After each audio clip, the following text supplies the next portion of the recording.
So, hi guys, it's another beautiful morning. Siku nyingine tena tumekutana pale ndani ya Let's Voice podcast. Ikiwa leo ni segment yetu ya Your Voice with Salim. This is where tunakutana na wageni tofauti kuhakikisha kwamba sauti yake, safari yake ina change ama inabadilisha mtazamo wa maisha pale nje. Lakini I want to say thank you to each and everyone who has been supporting us kuanzia mwaka jana mpaka saa hizi. For those who has been subscribing, who has been supporting us on our social media platform, that is at Let's Voice podcast. I'm saying a big shout out and thank you so much. So kama kawaida siko peke yangu, niko na mgeni na hii leo. I have an amazing lady. She is a mom, a mentor, a teacher, the one and only chef. Lakini let me give her, kuna kitu nimesahau, the first female Muslim African chef to be recognized worldwide. Lakini sasa let me give her chance mwenyewe tu ajiseme yeye ni nani. Karibu mama. Hi. Thank you. Good morning. Finally, let me tell you something. I've always been in the media industry. I've always wanted to have a seat. But today it is. It's a pleasure. How's everything? Okay. Alhamdulillah. Alhamdulillah. Yeah. Kindly tell us majina yako kamili na what you are doing. Kuna mimi ambaye nakujua lakini kuna lamba kujui pale nje. Yeah, so my name is Maliha Mohammed. My official name is Chef Maliha Mohammed. I am a chef born raised in Mombasa. I'm a culinary instructor. I teach people how to cook, and Guinness World Record breaker 2019-2023. Hey, drum bells. Karibu sana ndani ya Let's Voice podcast. Thank you. Pengine mtu ambaye hakujua safari yako ya upishi ilianza lini? Safari yangu ya upishi ilianza tuseme kama kwanza miaka 10 niko mdogo. 10 years old, because as the eldest in the family of 5 kids, I'm the firstborn. So ile leadership role ilianza tu na mapema. Automatic. Na vile marehemu mamangu kujua wao wajua kupika, nilichukua hiyo opportunity na hiyo role. Yeah. And then after I finished my high school in Jeffrey Academy, I saw myself going into different careers, job opportunities that was available at that time. Ni kuwa kama secretary. So I did secretary, but my heart was still in the kitchen. But at that time in Mombasa, ukimwambia mtu atakuwa mpishi, anakuangalia kama like, you already a cook. So why would you become a cook? At that time, the professional part was not meant for the women, because you already are instilled the cooking techniques and the skills. So why would you perfect it? Iko haiko namna vile. So ukipata mtu kwa hotelini, utaona wanaume sana ndio wanapelekwa hotelini. Sasa wanawake tunaambiwa fanya mambo ya nini? Kushona, kama ni mambo ya kufanya makeup, lakini kupika as a woman huo tayari unafaa kujua kupika. So mtu akisema wewe ni chef anabakia, lakini ni kitu ni kawaida tu. Exactly. And then so in 2015 I entered into a national cooking competition called Royco Fata Flavor, and I emerged 3rd in the whole of Kenya. Yeah, and that is where I knew my passion of cooking and my calling is there. So in 2016 I opened my first cooking school. Mashallah. Yes. In Mombasa? In Mombasa. How was it starting a cooking? Very bad. Very bad. Yes. Because the stigma of people saying that they already know how to cook. So when you teach someone how to cook, it will be like, trying to persuade people and encourage them and motivate them. It was really, really tough for the first 1 year, because 2016 I only got maybe 10 students in a whole year. So it's just 1 student per month. Those people who want to learn, okay, wanaenda kuolewa, brides to be, newlyweds, wanakuja because mother-in-law. So it's like, exactly, lazima ujichangamshe jikoni. So it will be like, okay, chef, teach my wife or teach my fiance, because my mother-in-law dustaki haribu jina lake and all that. So that is where my part was played. Okay. So kuna tofauti ya kuwa professional chef na mpishi huyu wa kawaida sisi. Yes. Because when you're a professional chef, you can know how to manage the whole kitchen. Because now you supervise each and every department. And also you learn how to present your food on the, because ukiwa nyumbani utachukua chakula weka kwa sufuria weke juu ya meza. But as a professional chef, you need to know how to actually present the food on the table. Na kuipamba chakula, because watu wanaanza kula na macho si na mdomo. Okay. Yes. Sawa. Let's talk about being a woman in the catering, ama inaitwa nini, katika field ya upishi kama wewe mwanamke. Yes. Challenges ni gani hasa? Challenges is big because now it's a male dominant career. Wanaume wako wengi upande wa kupika. So when a woman emerges out and she outshines the other male figures, they get intimidated. Because itakuwaje yeye anajua kupika kuliko sisi, na kuna ile dominance like sisi wanaume, sisi ndio wenye jiko, tusikilize. Exactly. So trying to have that equality inside the kitchen is really tough. Yeah, there's discrimination, sometimes racism because of the ethnic backgrounds. Yeah, things like that, or maybe because of the status, the male figure can be paid more than the female chef. Yes. Sasa unahisi sasa ni kitu gani? Ni kwamba wanawake bado hatujaaminiwa kwamba we can do more as much as tuna fight hiyo nafasi, na kwamba we can, whatever men can do, we can do better, ama tunaweza kufanya vizuri. Ni kwamba society bado haijakubali uwepo wa nafasi ya mwanamke, ama ni kwamba ignorance, ama ni kwamba pia ni kitu gani hasa? Kwa nini mwanamke, kwa nini sasa wewe ulipwe kidogo ule mwanamume na you are both doing the same service? I think much more is about mentality. Yeah, because most of the men, they think that they know better. They can lead you, they can advise you and guide you, so your opinion does not matter. So it's like I say, you follow. Things like that. So when you try to stand up, you will find in so many careers that when a woman tries to stand up, she must have faced a lot of challenges and a lot of struggle so that she can be able to, because maybe there's a period of time she thought of giving up, but then akafikiria like, if I don't do this, then the people who are looking up to me, they're not going to do anything about it. So I don't have to give up. I need to face it and, move on. Liwe liwalo, bora nisikike. Na bora nipate ile opportunity kuonesha that I can do it as well. Okay. Yeah. Last year. Yes. Auzamangu wale watu ambao walikuwa tunakesha TikTok giving it. Let's talk about ile event ya mwaka jana. Yes. So in 2022 in December, my daughter told me like, since Corona, because I broke the record in 2019, then Corona came in 2020. I lost my job. I was at home. I could not do anything. It was really tough because I lost so much. Watu hawakuweza kuja kufanya cooking classes anymore. Now, my daughter told me that, that's your passion to do it. Why don't you do it again? So I told her, I'm going to break 2, not 1, 2 records. Okay. So I applied my record, application to Guinness World Record, and it takes them 3 months for them to approve your application. So in December of 2022, I applied for 2 records. Number 1, in August, the longest home cooking marathon, 95 hours. And in November, the longest cooking marathon set by an individual, 150 hours non-stop cooking. Both of them, they were accepted in February. Unfortunately for me, in March, Hilda Basi, she broke the record. Did it. Oh my God. The Nigerians, they came rushing to me. I was being tortured in social media. Left, right and center. Comment like hujampatia mwanamke mwenzako time. Nafikiri hata walienda kwa waganga wakataka kuniroga pia. Yeah. Yeah, some people they are like, this one wants to outshine our imagine. I told them I never knew. Well, as a professional person, I had to, take a stand and use my etiquette in my professional career, because whatever you say in the internet, they will never forget it. Yeah. So I was thinking about my 2 daughters as well, and especially my community, and also the women in Mombasa and in Kenya. Since even if you provoke us, tutanyamaza, but then don't provoke us too much. So walivyoona mimi si backfire, wakasema huyu ni yule mkima, acha tu tunyamaze tuone kama ataweza. Yeah. But it was too much. It was. Kuchukua nafasi ya mwenzako, sijui bado hata haja. You are being told to give her a chance to shine the whole year. Yeah. But hawakujua kwamba you had applied nyuma kabla hata yeye hajafanya. Sasa Wakenya wengine ambao walikuwa wananisupport mimi, they say that she applied in December. We never knew Hilda Basi had already applied as well. It takes 3 months for Guinness World Record to accept your application. So for her, she got her application accepted in February end. Na March anavunja rekodi to cancel at yeah. Okay.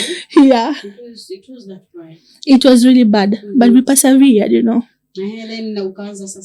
Yes, I started training in May, June, July, August. I went to Nairobi. The reason why I took the marathon to Nairobi, because my trainings in May, June and July in Mombasa, I never got that support from outside people, because most of them, they were supporting the Nigeria.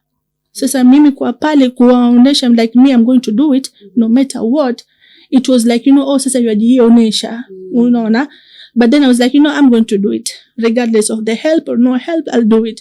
Because I was there advertising, marketing, spreading the words. I went to the governor with my letter twice, seeking for guidance, seeking for help, seeking for funds. But then it will be like, governor mesafiri, governor tumemwekea, anajua, wakiniona kwenye ofisi ya governor's office, Chef Maliha, we know about what you are doing. Governor Mombasa. Yes, we know what you are doing, his people. We know what you are doing. Did you bring a follow-up letter? Okay, I sent a letter.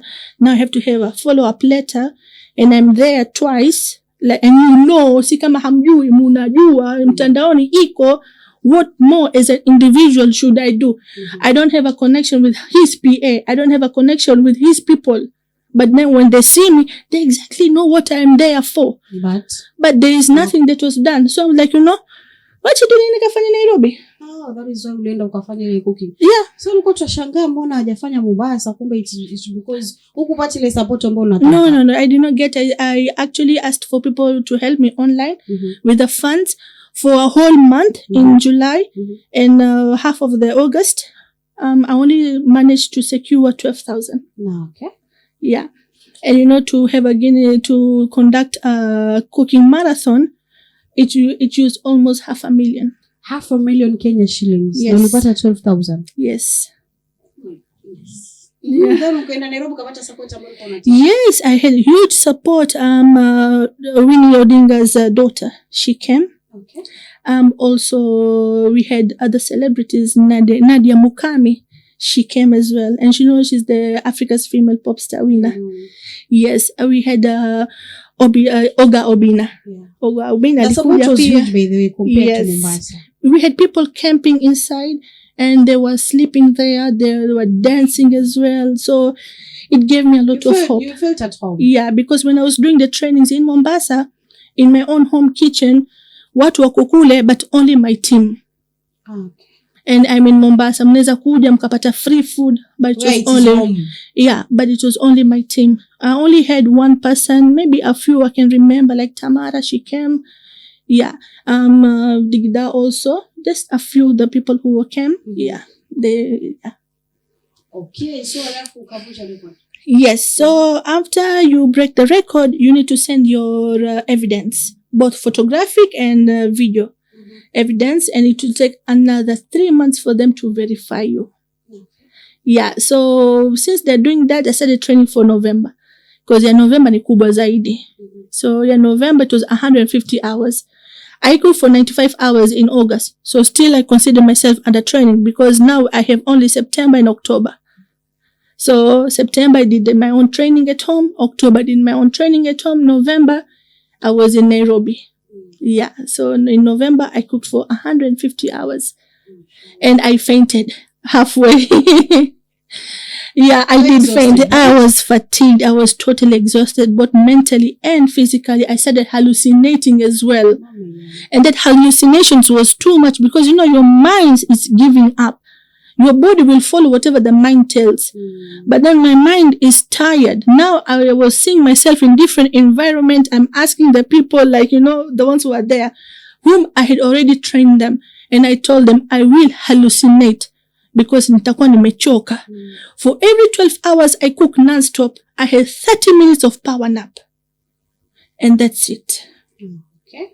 So now your 30 minutes nikilala, I had the nurse, Equity Afya team came to check on my high blood pressure. So they were monitoring me. Wananilalisha, wananiamsha. Wanalisha na lazima? No, because now I already trained myself. So when they tell me it's time to sleep, I automatically shut off. Okay. Wanaeka kidimake naweza kulala pia chini. So they grab me, they put me on the bed, and I don't know what they did to me. Mimi nimelala.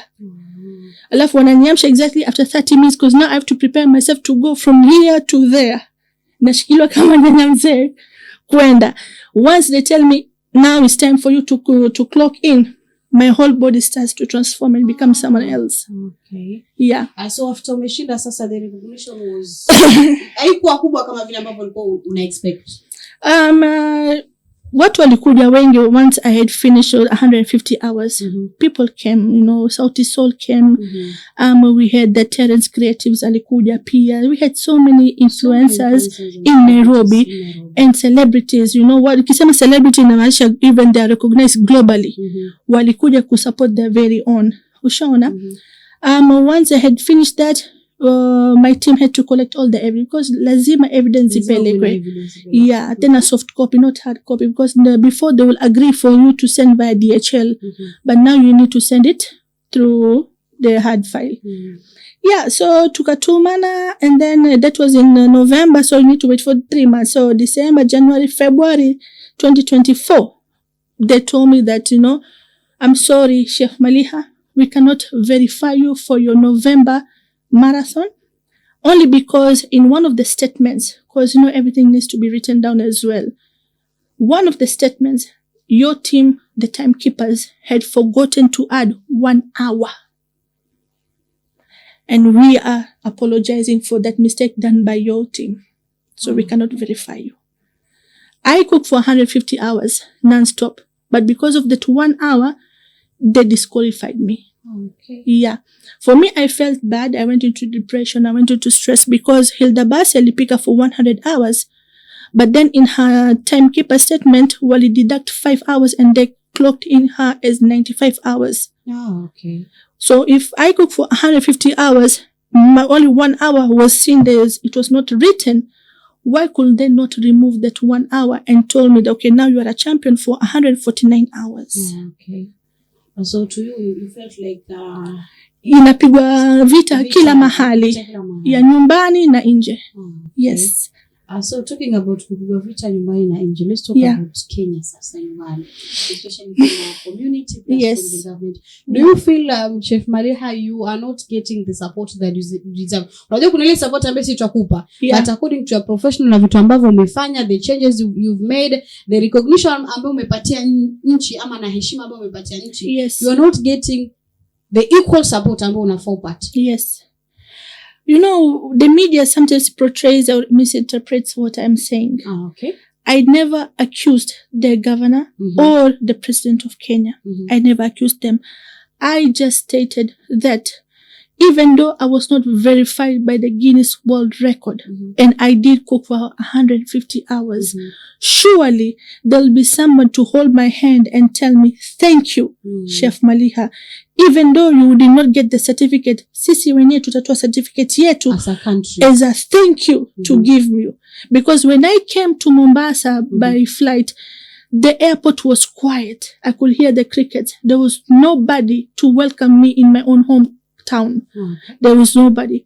I felt taken aback because everything I do, it was posted. People are following up what is Maliha. Maliha shafika Mombasa, ndio. But there was nobody. So ukifika hapa Mombasa, it's like you are invisible and they only see you in their events. They take pictures with you, they invite you, you raise up their engagements, their views, their likes. But you yourself, you don't get anything. Watu walinicheka. Watu wangu wenyewe waliniambia, Tonga 2019 wapigana na nchi ambayo wenyewe hata hawakusamini. Hawakujali kabisa. Sikusema nipewe 5 million, lakini hata sasa hizo kinyekea hapa juu ya meza 5 million siwezi kukataa. But ningesema that this mtu aniite kwenye ofisi atoe ile certificate ama atoe ile bahasha ya 500 aniambie Maliha, hii ni soda yako. Because I endured that pain ya kusimama na miguu kufura. Why will you do this? Naulizwa all the time. Kwa nini basi unawafanyia? Why are you even... Yeah, as much as I am aspiring to make a good living as a single mom for 20 years, wewe peke yako unasimama unapigana dunia both mentally and physically plus financially struggles every day to day, unajaribu kusimama. But also I'm aspiring to make a difference. Manake sisi wanawake wa Mombasa tuna kijumla Mombasa kwa tukipewa ile stigma ya kuwa sisi ni wazembe. Tumekuwa kwenye kakuna ambayo sisi hatufai. Exactly. Sasa mtu akikuona wewe kutoka Mombasa, nyinyi wenyewe kama wavivu. Sasa mtu akiniona mimi akiniambia she broke the Guinness World Record, lakini anatoka Mombasa. Lakini saa hizi watu sema yeye ni Mkenya. I was not categorized as Mombasa or as Nairobi. Nimeitwa tu ni Mkenya. Maana sasa watu wa Mombasa wenyewe hawanithamini. Unajua mtu unasema charity begins at home. Exactly. Kule nje. Sisi kama mtoto wetu lazima kwanza tuanze kumbeba yeye. Exactly. They can bring celebrities, music celebrities from Tanzania, from outside, waje wakamlipa pesa nyingi. Mimi hivi saa hizi nikamwambia okay Maliha, shika hii 100,000. Nitashukuru, nitafurahi. So you to make a clarity ama to clarify, you did not receive any single coin as appreciation both from the County Government of Mombasa ya Nairobi ama as a Kenyan?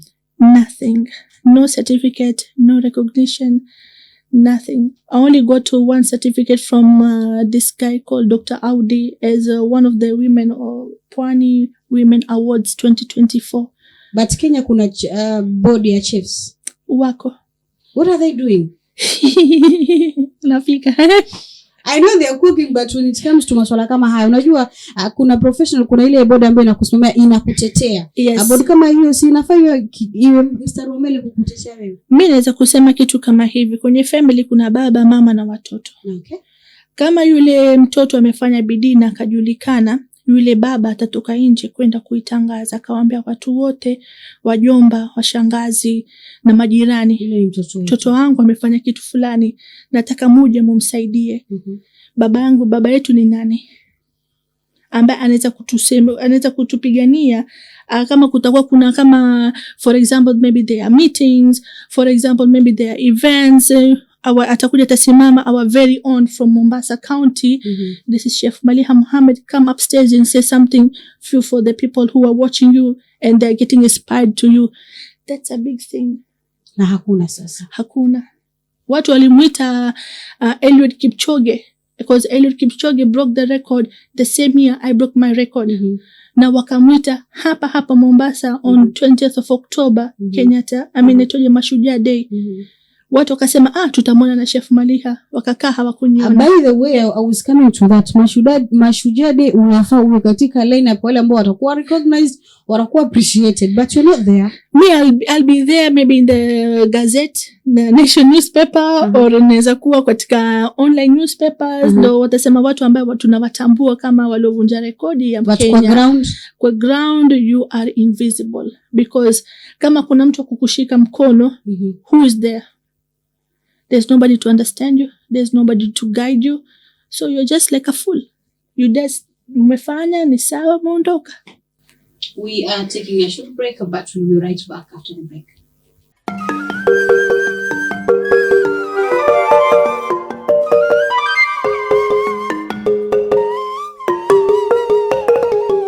Welcome back to Kona Chef Maliha. Tukiendelea, what keeps you moving despite hizo challenges nyingi ambazo not getting support, the financial partner, what keeps you moving? What keeps me moving is my 2 daughters. I have a daughter, she's 20 years and the last one is 12 years. So they look up to me like, Mommy, if you give up, what are we going to do in our own, in our own career or in school? Because when they go to school or they go to college, what wanasema, si mtoto wake Chef Maliha. So whatever image I portray out in the social media, it will come back to them in their social lives as well.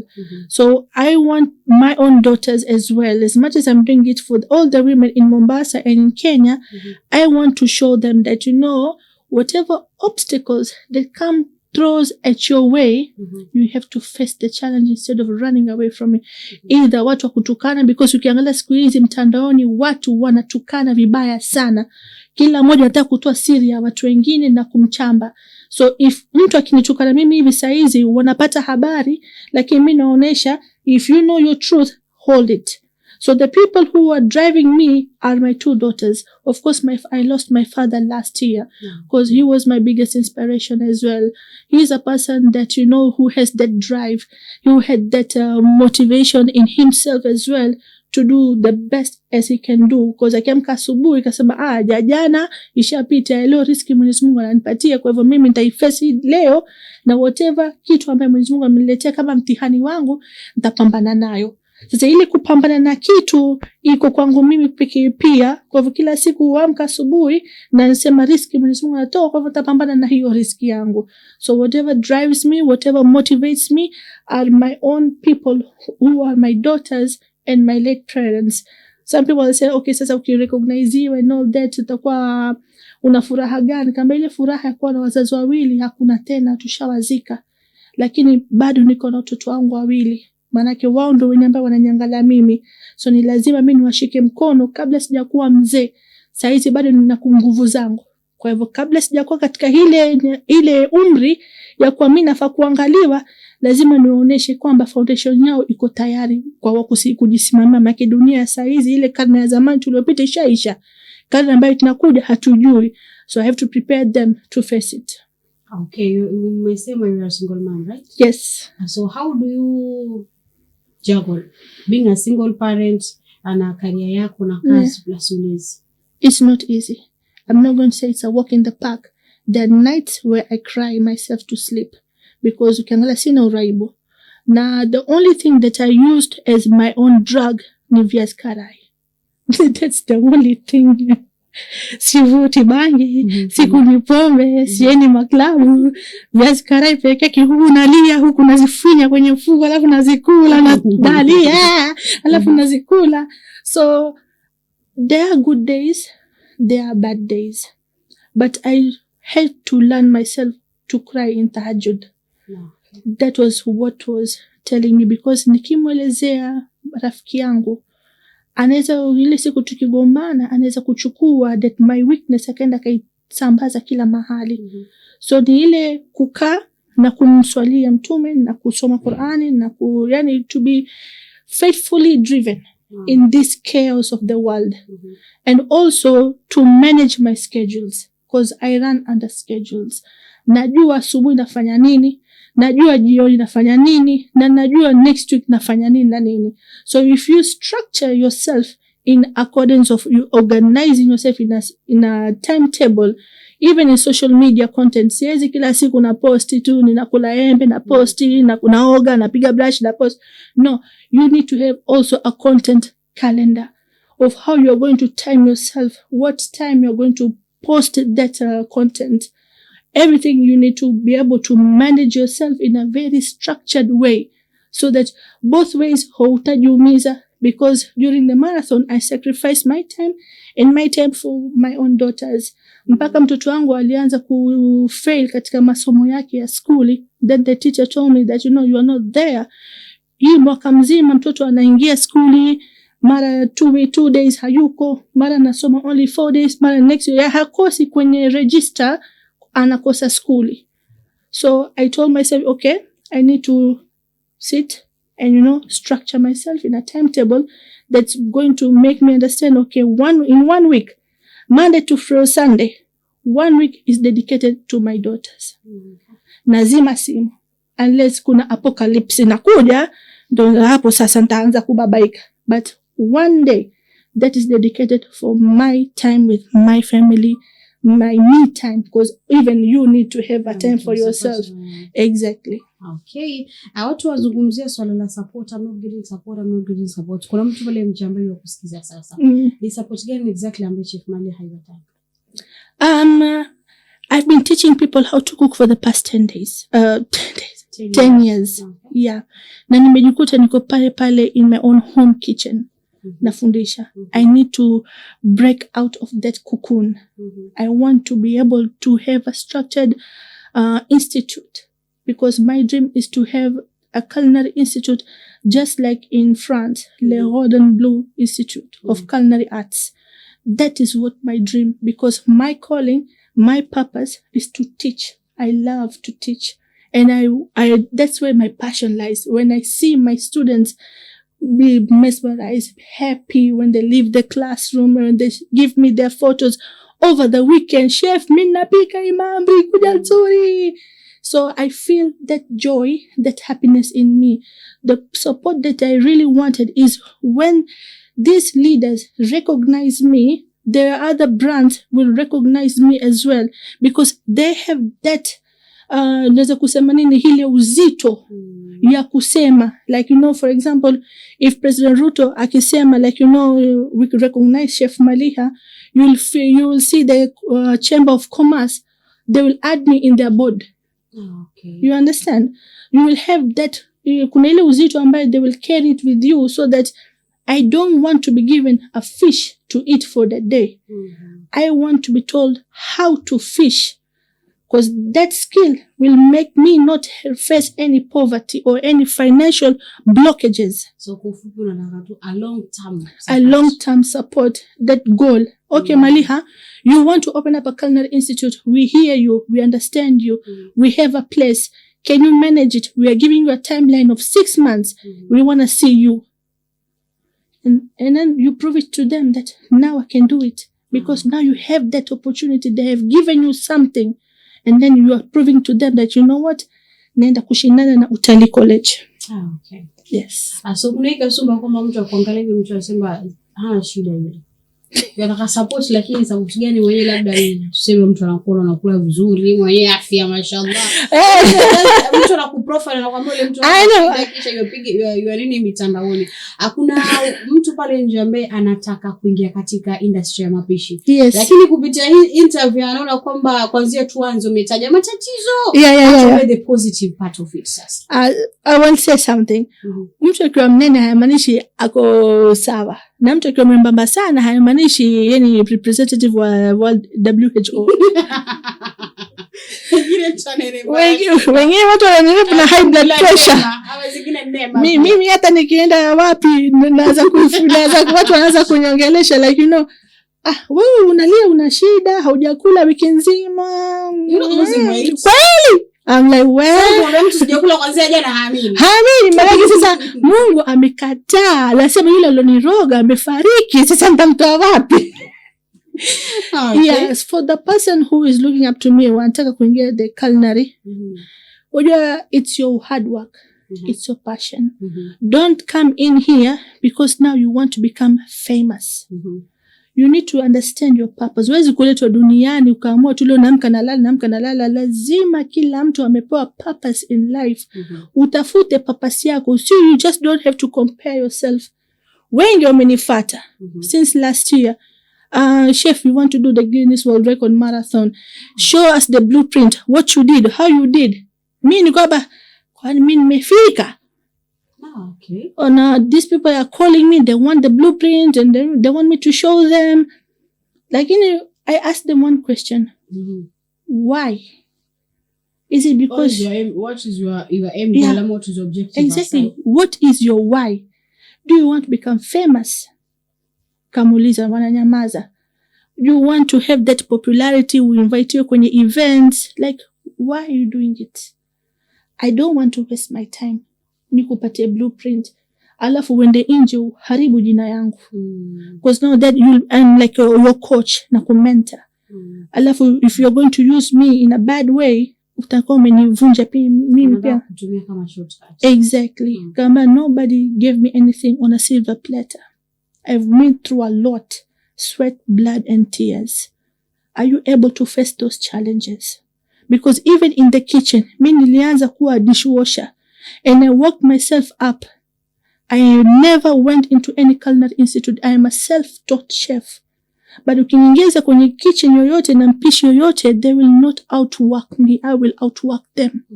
Because that's something that resides in me. Once when I wear my uniform and my bandana, I transform na mtu mwingine. Utafikiria Gordon Ramsay wa Hell's Kitchen ameingia Kenya. Oh, wow. Okay. Na watu wananiheshimu, wanasema Chef Maliha ukimpata barabarani utafurahi, yako sawa, lakini akiingia uwanjani kumekucha. So for them I tell them, like, what's your why? Everybody should be asking themselves from today, what is my why? Why am I doing this? What's my goal? What I'm trying to achieve? Ushaona? And for what reason? So unamka tu asubuhi, today nataka kuwa chef. After 1 month leo nataka kuwa daktari. Then the next month leo nataka kuwa minister. You need to find out. And I cannot do that for you.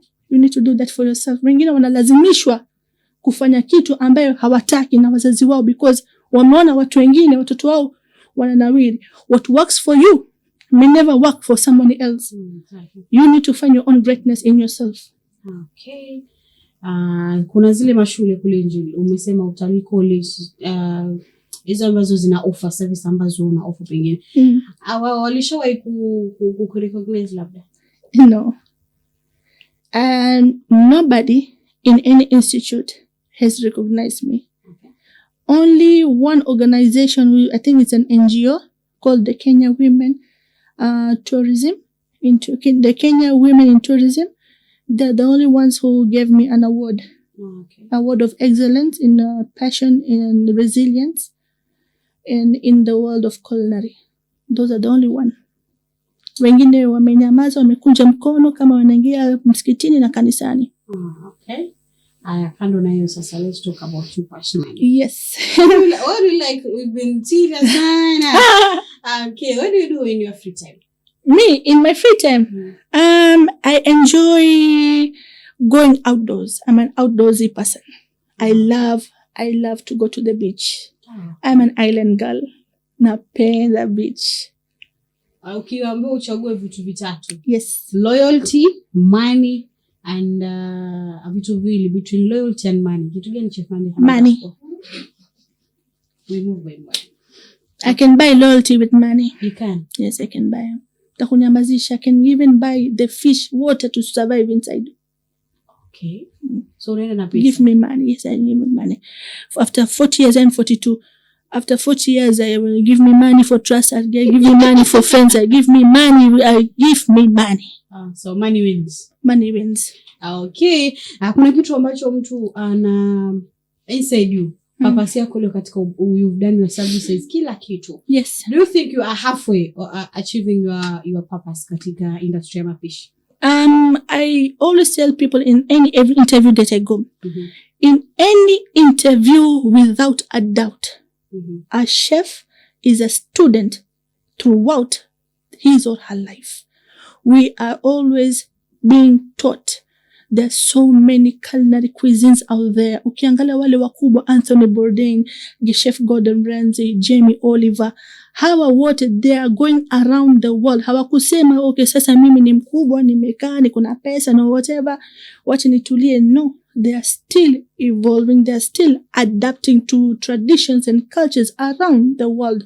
So in any career, unaweza kuwa daktari, unaweza kuwa lawyer, kuna kiwango ambao unafika, unasema hapa nimefika PhD, MD, WWE, ni sawa. But sisi wapishi hatuwezi kusema okay, sisi tushamaliza hapa na kupika. Kila kupicha, kila chakula ni tofauti, vyakula ni tofauti. Exactly. Talking of Gordon Ramsay, wanamwona your visits nchi tofauti. Yes. Have you ever thought of making zinaitwa kama career, inaitwa kama media tour? Lakini sasa tunasema tour ya mapishi. Yeah. Let's say unatoka Kenya unaenda Uganda, unafanya tradition ya mapishi ya Uganda, unatoka Uganda unaenda kama vile ambavyo wapishi international wanafanya. Have you ever thought of doing that? Last year I did the National Duo Cooking Competition. I founded the National Duo Cooking Competition, and we went to Lamu, Kisumu, we went to Nairobi and Nakuru, and we got one winner in the whole of Kenya to become the winner of the National Duo Cooking. Well, see, one winner, two winners, since it's a duo competition. Yeah, so nilienda katika other counties na nilipokelewa vizuri pia, so I was happy. It is something that even if I go there, I talk to the people about the Mombasa cultures, na mi pia na adapt to their own cultures, na especially kuongea lugha yao pia. Yeah. So hiyo ni within. Yes. So, talking about outside Tanzania, Rwanda, Burundi. I think I have to become a millionaire for me to be able to do that. Oh, the financial. Yeah, but money. Pesa tu. Mafi fulus. Okay. So manake mimi wanasema mtu ushafanya vya kutosha within. Sasa mtu ambao unapanua mabawa sasa. Yeah, wewe unaweza kupanua mabawa kama for example wewe umeambiwa there is a conference in South Africa, they're looking for 2 Kenyan chefs. Would you recommend someone else to come along with you, fully paid expenses. Wewe hutanita mimi, utaenda kumuita mtu wako wa karibu. Okay. That's where we lie. That's where our problem is. Yule mtu wako anaweza kuwa hayuko recognized. Yule mtu wako anaweza kuwa ndo anaanza kuingia katika hii field. Lakini hutaweza kumuita Chef Maliha Mohammed. Binafsi. Exactly. Sasa wewe wataka kuendelea, but then ukiangalia mapato yako si kubwa. I went to Jeff Koinange interview in 2019. And then he told me, like, I was with another lady, she was a pilot. It was inside the interview in YouTube. Akaniuliza Jeff Koinange, like, would you choose any other career? I'm like, no, it's chef in me throughout. Akaniambia, but there is no money there, you're not getting paid well. Look, the pilot is getting paid well. Yeah, where? I told him, like, one day. I don't know when, but one day. Because I know that is one question people wanajiuliza. Like, Maliha, paka leo you are struggle, you are endelea. Ile taa yake hajaizima, bado tu kandili yake inawaka. Kwa sababu wachi wake kandili, kuna wengine wana makendo zao lakini kumsaidia huyu hawataka kumsaidia. Wataanza kuulizana katika ile saka, because sisi Mombasa tunao kikundi chetu ambaye tunaonana. Wewe utaenda wewe, utamsaidia? Achana naye yule, atakuwa amwachana naye. Ule na damba achana naye basi, tusiende. Kwa nini? Wenyewe wanataka kusakalia wasiingiliwe na mtu mwingine. They want to preserve and protect their own circles. That's where our problem lies here in Mombasa. Content creators in Nairobi wanasaidiana. And they're making money. They make money. Wanaambiana, okay, tukiitu kufanya kitu fulani, our standard price, our rate is this much. Wewe unaweza kuitwa pahali ukafanya mambo ya restaurant, ukapewa chakula na 2,000 ya Uber. Na unasema ni thank you. We don't do that. Alafu baadaye sisi tukiitwa tunadharauliwa, but fulani anafanya na hiyo amount, ni fulani sio mimi. That's why unamwona mtu ana struggle because hataki value yake ishuke chini. I am not that. Exactly. I'm not that. I'm known globally. Google search my name. I've worked hard for it. You cannot give me 2,000 shillings for Uber na pilau ama biriani ambayo mimi mwenyewe naweza kupika nyumbani. That is where my anger comes in and my frustration comes in, because now you categorize kila mtu at the same place. Last week you were trending, you made a post yes. calling out the authorities ambao. Let's talk about it. What was it all about?